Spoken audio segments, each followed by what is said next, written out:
Hi TV people! Right folks, this video is about a little bit of a scenario we've got with this particular project we're doing. So we've got a 5-bedroom all-ensuite HMO here, and there's a little bit of an afterthought, which is a good afterthought. As the question's been raised is, can we put the washing machine and dryer in the cellar as an afterthought?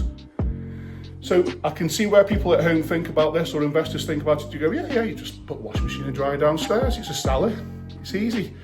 There are a few more things to consider, and this is a video that's going to teach you or show you all the things that need to be considered.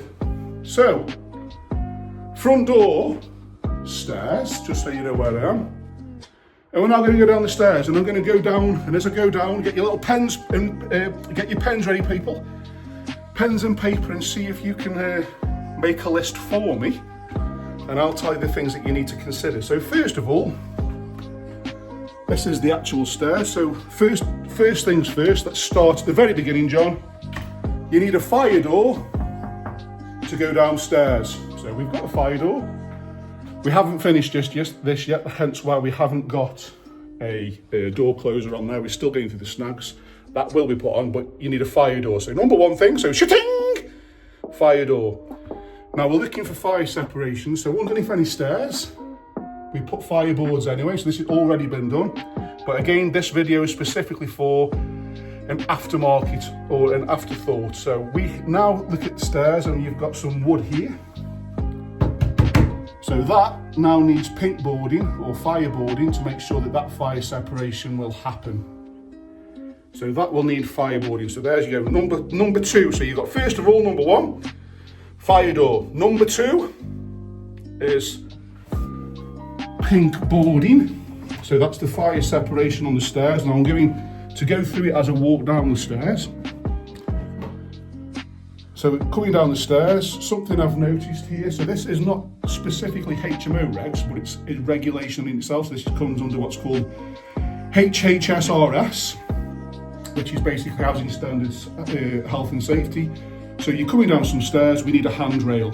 So we need a handrail on one side. So there you go. So number three, handrail. On this particular property, because the steps are quite dated, as you can see here, we've got some loose bricks. So these will need pointing up and making a bit more solid. Again, for health and safety, you don't want anybody to fall. So that's number four, people. Number four, things to consider.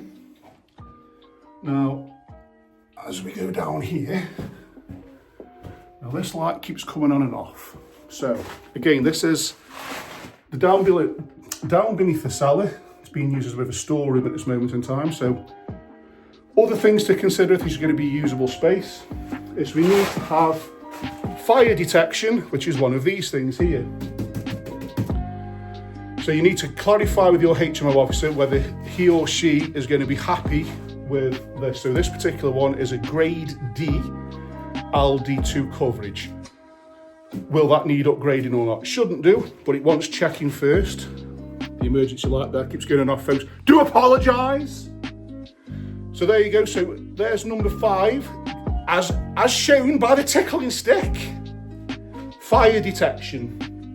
Now, another thing we need to consider, and quite an important thing, is fire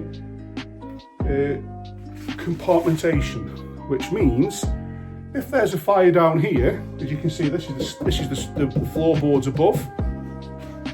If there is a fire down here, because it's now being used, say the tumble dryer sets on fire, which can be quite a common hazard, what's stopping the flames burning down the floor and going into the floor above? So, fireboarding. Now, in this particular instance, this can be pink boarded, but because this is an afterthought, we have already put pipework on there. Now we can't have holes unless we put fire collars round, so what we're going to have to do in this particular scenario is remove all the pipework, board all the ceiling so there's no gaps anywhere, all the way round, and then refit the pipework afterwards, because we can't fit round here because we're going to leave holes, which means it's going to breach the fire protection.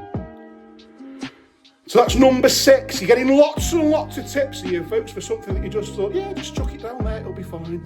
Not quite the thing, is it? So, number 7, power for the washing machine and dryer. Are there sockets down here? There aren't. There's the mains power down there, as the tickling stick is showing you. But we do fortunately have above these floors the consumer unit, so as long as the client is happy for us to run conduit down the wall, we can break through into here and bring in power. So there you go. So number 8 is you need power, which we can do in this particular scenario. The next thing is modern day washing machines now don't require hot and cold, they only require a cold feed. So we now need to water. Now fortunately in this scenario, we do have a big actuator down there, which is the pump that sucks out the water for the mains pressure so it feeds the tank upstairs. So let's move and get the light on. Technical issue, folks. But as you can see, we do have a pipe here with cold water, so we can tap into that. So we've got then the feed. So we've got the water going into the washing machine.